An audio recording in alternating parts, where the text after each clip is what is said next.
80 और 90s के दशक की एक अभिनेत्री जो अपने शानदार अभिनय और मनमोहक सुंदरता से लाखों दिलों पर राज करती थी और जिनकी अदाओं की दुनिया दीवानी थी, जो अपनी खूबसूरती और टैलेंट के बल पर महज 17 साल की उम्र में ही मिस इंडिया चुन ली गई।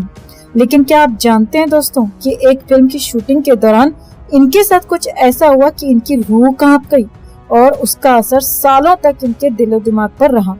क्या आपको पता है कि एक मूवी सेट पर एक जाने माने फिल्म निर्देशक ने इन्हें प्रपोज किया और प्रपोजल ठुकराने पर इन्हें फिल्म की शूटिंग के दौरान खूब प्रताड़ित करता रहा। और क्या आप मानेंगे कि उस दौर के एक जाने माने शादीशुदा सिंगर का बसा बसाया घर तोड़ने का आरोप इन पर लगा और इन्हें इस कदर आलोचनाओं का शिकार होना पड़ा कि हताश होकर इन्होंने अपना अर्श पर चल रहा करियर ही छोड़ दिया और अमेरिका चली गयी।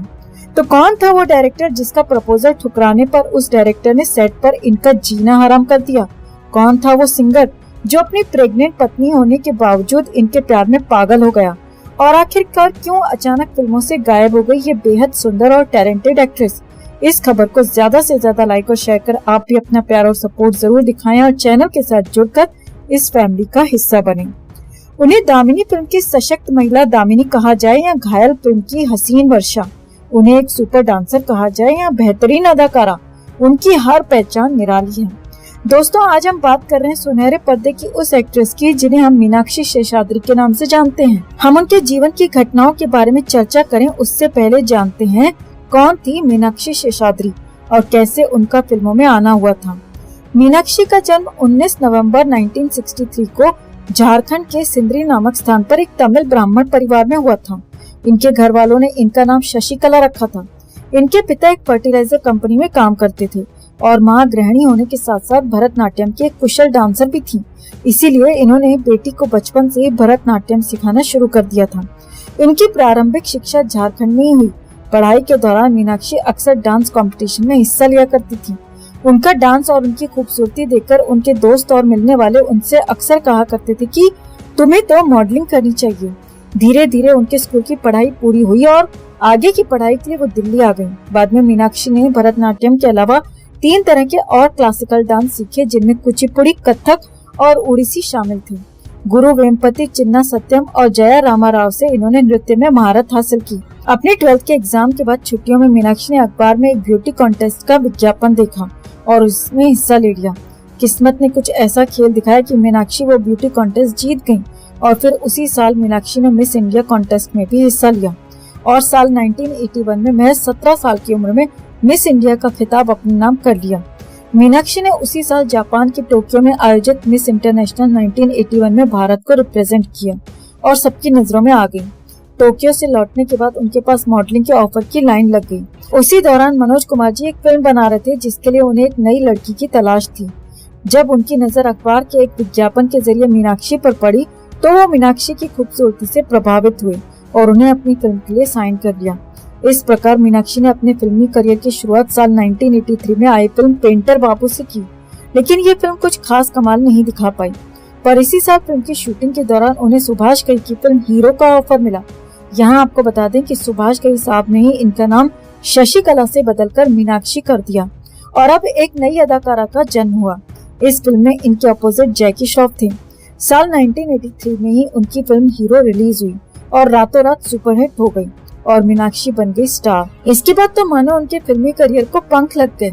मीनाक्षी ने फिर बेवफाई, मुकद्दर का फैसला, मेरी जंग, गंगा जमुना सरस्वती, स्वाति, शहंशाह, बड़े घर की बेटी, घायल, घर परिवार, दामिनी और घातक जैसी फिल्में की। मीनाक्षी ने उस दौर के सभी बड़े अभिनेताओं के साथ काम किया। उन्होंने राजेश खन्ना, जितेंद्र, अमिताभ बच्चन, अनिल कपूर, जैकी श्रॉफ, सनी देओल और ऋषि कपूर जैसे बड़े अभिनेताओं के साथ सिल्वर स्क्रीन शेयर किया और बुलंदियों पर पहुंच गई। बॉलीवुड में उन्हें फिल्म दामिनी से जबरदस्त लोकप्रियता हासिल हुई। इसमें उनके शानदार अभिनय को आज भी याद किया जाता है। सुभाष घई के बाद राजकुमार संतोषी ने मीनाक्षी के करियर को संवारने में अहम भूमिका अदा की। उन्होंने उस समय अपनी अधिकतर फिल्मों में मीनाक्षी को ही साइन किया था, जिसमें घायल, दामिनी और घातक जैसी सुपरहिट फिल्में शामिल हैं।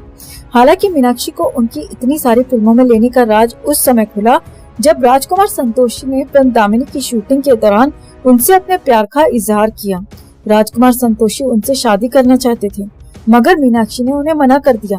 लेकिन उनका ये इनकार उनके लिए बड़ी मुसीबत लेकर आया। बताते हैं कि इसके बाद तो डायरेक्टर साहब बेवजह मीनाक्षी के शॉट्स को कई बार रिटेक कराते और सबके सामने उन्हें बेइज्जत करते रहते। कुछ लोगों का ये भी मानना था कि इसी बर्ताव से परेशान होकर उन्होंने अपनी बची हुई फिल्में तुरंत कंप्लीट की और इसके बाद आनंद फानन में फिल्म इंडस्ट्री ही छोड़ दी, क्योंकि वो इस तरह की परेशानियों से आजिज आ चुकी थी। वहीं एक्ट्रेस की परेशानियों से जुड़ा एक और किस्सा भी सामने आया था कि मीनाक्षी फिल्म नाचे नागिन गली गली की शूटिंग कर रही थी, तो फिल्म का एक गाना शूट करने के लिए मुंबई में जुहू का एक बंगला किराए पर लिया गया था। यहाँ इस गाने की शूटिंग के बाद रेस्ट के लिए जब वो बंगले के एक कमरे की तरफ जा रही थी, तभी एक शख्स ने उन पर अचानक अटैक कर दिया। मीनाक्षी घबरा गई और जोर जोर से चिल्लाने लगी और उनकी आवाज सुनकर कुछ लोग दौड़कर आए और मीनाक्षी को उस शख्स से छुड़ाया गया। उसने मीनाक्षी को इस कदर जकड़ रखा था कि छुड़ाने के बाद भी घंटों डर के साए में कांपती रही, वो रोती रही। उस शख्स को पुलिस के हवाले किया गया तो पूछताछ में पता चला कि वो मीनाक्षी का एक पागल फैन था जो उनको पाना चाहता था। बता दें कि इस बात की चर्चा नीतीश भारद्वाज ने भी अपने एक इंटरव्यू में की थी, जो कि उस फिल्म में मीनाक्षी के को स्टार थे। फिल्म जानकार बताते हैं कि फिल्म का गाना जब कोई बात बिगड़ जाए कुमार सानू ने गाया था और इस फिल्म के प्रीमियर पर उनकी मुलाकात हुई फिल्म की अभिनेत्री मीनाक्षी शेषाद्री से और प्रीमियर शो पर हुई पहली मुलाकात धीरे धीरे प्यार में बदल गई। दोनों एक दूसरे को डेट करने लगे। इस बात का खुलासा तब हुआ जब कुमार सानू के सेक्रेटरी ने अपने एक इंटरव्यू में कहा कि कुमार सानू की कई गर्लफ्रेंड रही हैं और अभी भी वो मीनाक्षी शेषाद्री को डेट कर रहे हैं। बात बहुत ज्यादा बिगड़ चुकी थी क्योंकि कुमार सानू शादीशुदा थे और इस खुलासे के बाद कई जिंदगियों में बवाल मच गया था। इस बात का पता चलते कुमार सानू की पत्नी रीता भट्टाचार्य ने कुमार सानू से इस रिश्ते के बारे में पूछा तो पहले उन्होंने इसे अफवाह बताया, लेकिन जब बात बहुत बढ़ गई तो कुमार सानू ने अपने इस नाजायज रिश्ते को स्वीकार कर लिया। फिर उनकी पत्नी रीता ने 1994 में कुमार सानू से तलाक ले लिया और इसकी पूरी जिम्मेदार मीनाक्षी शेषाद्री को माना जाने लगा। एक गृहस्थी बर्बाद हो गई थी और कई जिंदगियां उलझ गई थी। उस समय के फिल्मी मैगजीन्स और न्यूज़पेपर्स ने मीनाक्षी को खूब कोसना शुरू कर दिया। जानकार बताते हैं कि इन सब बातों से परेशान होकर मीनाक्षी ने अचानक एक इन्वेस्टमेंट बैंकर हरीश मैसूर से शादी कर ली और अपना अर्श पर चल रहा फिल्मी करियर छोड़कर विदेश चली गई। सबको बहुत ताज्जुब हुआ, लेकिन धीरे धीरे इस घटना के बारे में लोगों ने बात करनी बंद कर दी थी और मीनाक्षी ने भी तब यही सोचा होगा कि किसी तरह इस सब से छुटकारा मिले। मीनाक्षी के इसके बाद 2 बच्चे हुए, बेटा जोश और बेटी केंद्रा। बाद में अमेरिका के टेक्सास में उन्होंने एक डांस स्कूल खोला जिसमें वो भरतनाट्यम, कुचिपुड़ी और ओडिसी डांस सिखाती हैं। स्कूल का नाम चेरिश डांस स्कूल है और इसके जरिए वो कई चैरिटी शोज भी ऑर्गेनाइज करती हैं। मीनाक्षी ने अपने फिल्मी करियर में कई अवार्ड्स भी अपने नाम किए, जिनमें फिल्म स्वाति, दामिनी और जुर्म शामिल हैं। हालांकि उन्हें कोई फिल्म फेयर या नेशनल अवार्ड तो नहीं मिल सका, लेकिन वो कई बार इसके लिए नॉमिनेट जरूर हुई और कई फिल्मों में अपने शानदार अभिनय के लिए दर्शकों की खूब वाहवाही भी बटोरी। 2006 में उन पर एक डॉक्यूमेंट्री भी बनी जिसका नाम है मीनाक्षी एक्सेप्ट्स हर विंग्स। अब मीनाक्षी फिल्मी दुनिया से दूर एक अलग तरह की जिंदगी जी रही हैं और सोशल मीडिया के जरिए अपने फैन से भी मुखातिब होती रहती हैं।